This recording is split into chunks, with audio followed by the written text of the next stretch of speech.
Welcome back for another episode of strange, creepy and mysterious things I found on the internet. If you haven't seen the first two episodes, you can check out the playlist, I'll leave a link for that in the description. If you enjoy internet mysteries, true crime and conspiracies, feel free to subscribe and turn on notifications for more content like this. I also have a Patreon and a PayPal, so if you're interested in supporting the channel, feel free to check those out, links will be in the description.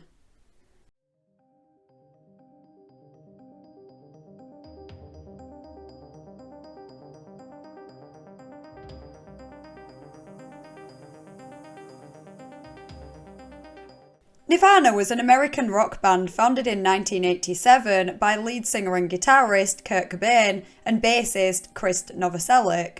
After Kurt took his own life in 1994, the band broke up, but they still have countless fans all around the world even today. 10 years before Kurt's tragic death, like many teenagers around the age of 17, he spent time goofing around with his friends and filmed some pretty bizarre videos.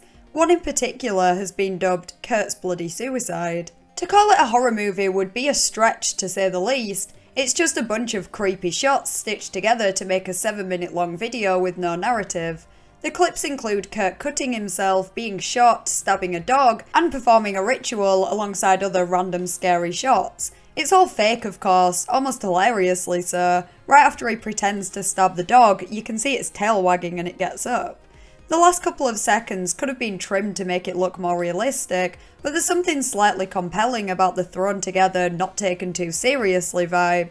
There's also something very eerie about the video. I'm not sure if it's the simple fact that 10 years later Kurt would go on to take his own life, or the fact that the video itself portrays those themes from such a light-hearted perspective. What was once depicted as a joke in a homemade movie would eventually become reality. Kurt's death sparked much morbid fascination, particularly among conspiracy theorists who believe he might have actually been murdered. It's a controversial debate, and there is convincing evidence on both sides. It's been a while since I last looked over the case, but researching for this video sent me right back down the rabbit hole, so let me know if you'd like to see a video on it at some point. Regardless, the video serves as a short but interesting glimpse into Kurt's mind before his mental health and his addiction really spiraled. In November 2013, Reddit user throawaylien commented on an Ask Reddit post titled, "Alien abductees of Reddit or people who have claimed to see a UFO, what's your story?" Throawaylien explains that he's been abducted about every 2 years since the first time in 1987 when he was 12 years old.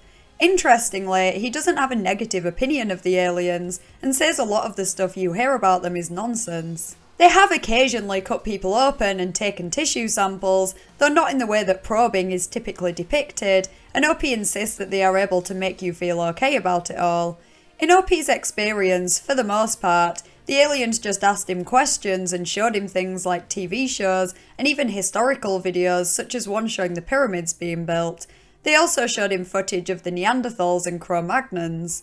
They ask questions but don't like to be asked questions, leaving OP unsure what their intentions are, but he thinks they just observe because they're interested in us. They don't seem to be evil or dangerous. He explains that you cannot understand their language, but they communicate by putting thoughts in your head, and they can understand your response if you talk loudly and slowly. They told him that their planet is a very long way away, too far for him to understand, and that it was, quote, close to the side, whatever that means.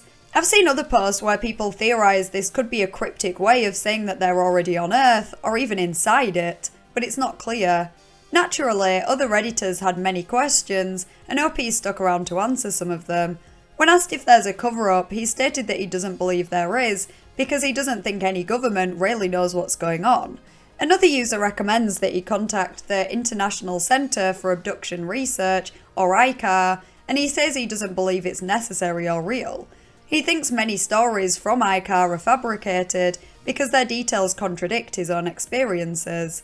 He acknowledged that abduction is not normal and scary as hell, but it's not all just probing and mind scanning. In fact, he doesn't believe aliens can even read minds. Eventually, OP updated the comment with, "No more questions, they are not happy with me, sorry," and that was the last we ever heard from him. This has been discussed more recently because OP claims that the aliens will make contact with Earth in July 2021, either on the 8th or the 18th, so we only have to wait a couple of months to see if this was all BS. One comment in response to OP highlighted the similarities between their story and Jim Sparks' book on his encounter with aliens, so maybe that's where OP got their details from, or as the comment suggests, they could have even been abducted by the same aliens.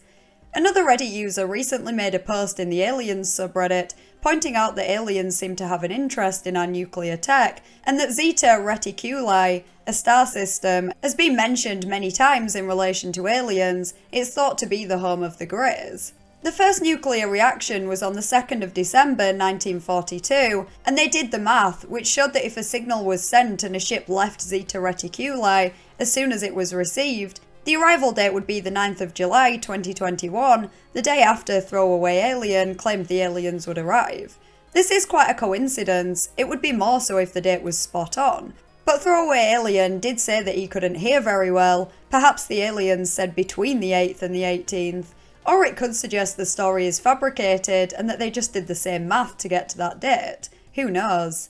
There are a couple of other coincidences relating to July 2021 though, such as that month being the deadline for some information on unidentified aerial phenomena to be released by the US government. This kinda reminds me of John Titor. It's one of those stories that is almost definitely a hoax, but there's still a part of me that wants it to be true. I guess we'll just have to wait a couple more months to see if Throwaway Alien was right. In October 2019, a Japanese streamer known as Tedzu was streaming himself climbing Mount Fuji. The mountain, located on the island of Honshu, is the highest in Japan, and climbing it isn't an easy task. Many people describe it as the most difficult thing they've ever done, yet most maintain that it's a rewarding experience. It seems like Tedzu was rushing to get to the peak, probably as a result of the cold temperatures which he had complained about earlier. He said his fingers were killing him, but that he had to use his smartphone. At one point he says, "Oh, this place is slippery, getting dangerous. I'm trying to walk by the rocks, yes rocks, it's a steep downhill." Only a couple of seconds later he says, "Wait, I'm slipping," and then... ここも危ないね。斜面。あ、滑る。うわ。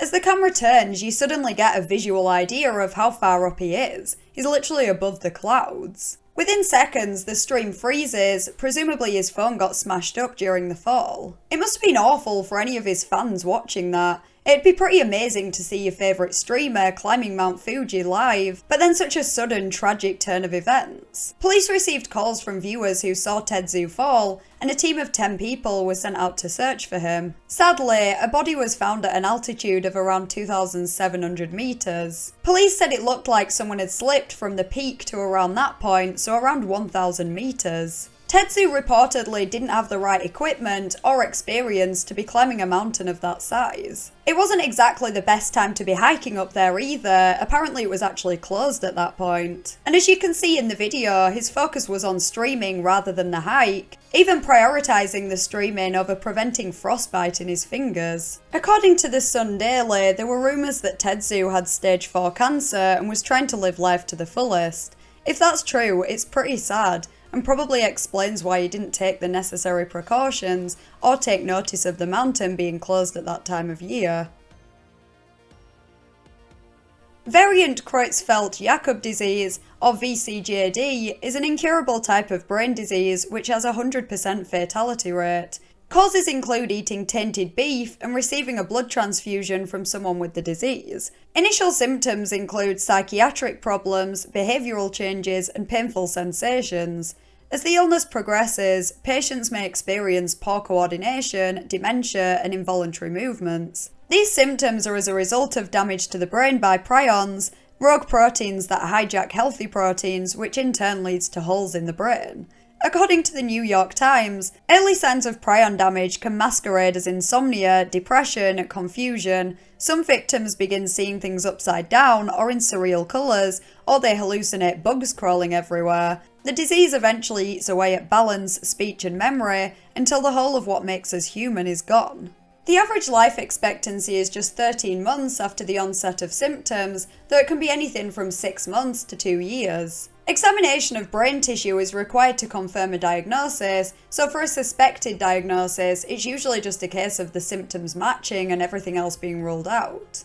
Jonathan Sims, born in 1984, contracted the terrifying disease in his late teens and began showing symptoms between May and September 2001. Initially, doctors weren't sure whether it was VCJD or multiple sclerosis, and they were really hoping it was the latter, though it turned out to be almost definitely VCJD, and he was given a year to live. His parents decided not only to avoid telling him that, but instead to tell him that he had multiple sclerosis.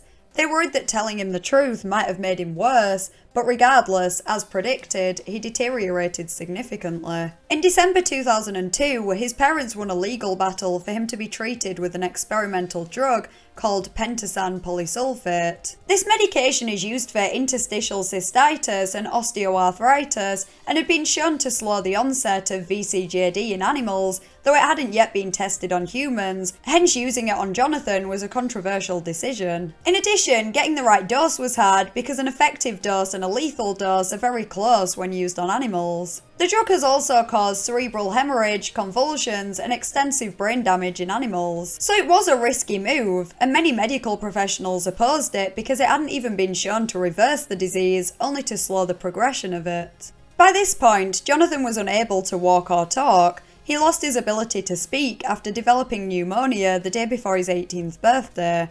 He was rushed to the hospital and staff strongly advised against treatment, though his parents refused to give up on him. Given how much Jonathan had deteriorated, it was feared that the drug would simply preserve him in this state, rather than actually improving his condition, which would have obvious ethical ramifications. The family had to go back to court, as the initial ruling in England had no validity in Northern Ireland where they lived. The judge ruled in their favour and Jonathan began treatment. Despite the small chance of success, the drug actually appeared to help slightly, and by September 2003, his primary care team reported that he had regained the ability to swallow. His body weight had stabilised and returned to normal, and his anxiety levels had decreased. His heart rhythms were improving, and he became more responsive to light and pain. By 2007, Jonathan's condition had improved enough that he was no longer classed as terminally ill. However, he never regained the ability to walk or talk, and he required round-the-clock care. Tragically, almost 10 years after his initial diagnosis, Jonathan died on the 5th of March 2011. His parents argue that had he received treatment in March 2002 when they first became aware of the drug, he might never have deteriorated to the point that he did. Back then, he was still walking and talking, and while it's unlikely the drug would have completely reversed the disease, there is a chance he could have survived much longer with a much better quality of life. This case leads to a very complex ethical debate though. From the parents' perspective, they wanted him to get treatment as soon as they found out about the drug, which is totally understandable, but when he deteriorated so much, was it ethical to preserve him in this condition where he couldn't even swallow himself, let alone walk or use a wheelchair? They hoped the drug would reverse the condition, but medical professionals were more or less unanimous in their opinion that there would be little to no improvement.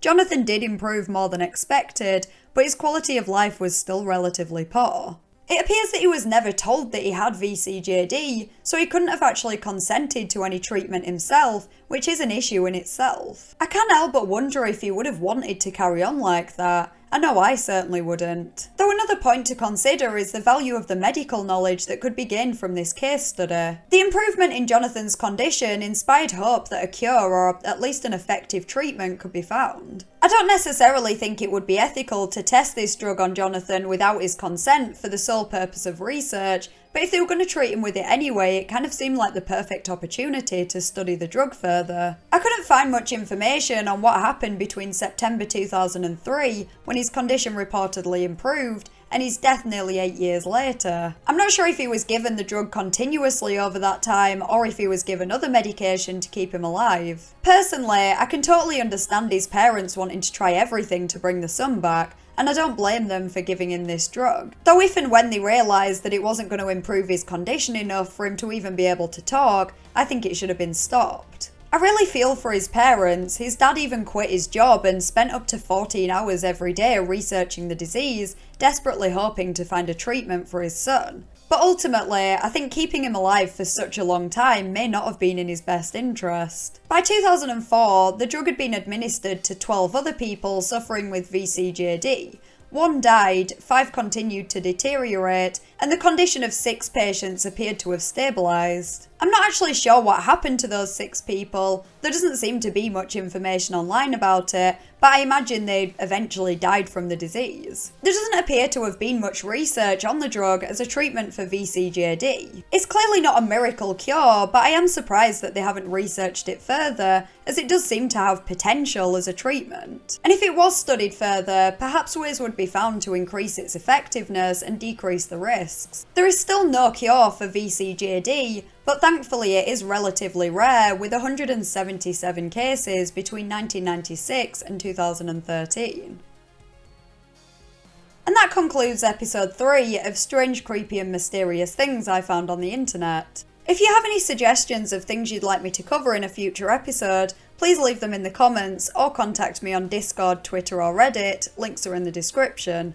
If you enjoyed the video, please consider liking and subscribing. Huge thank you to my patrons whose names are on screen now. I really appreciate your support. Thanks for watching, and I'll see you next Thursday in a new video.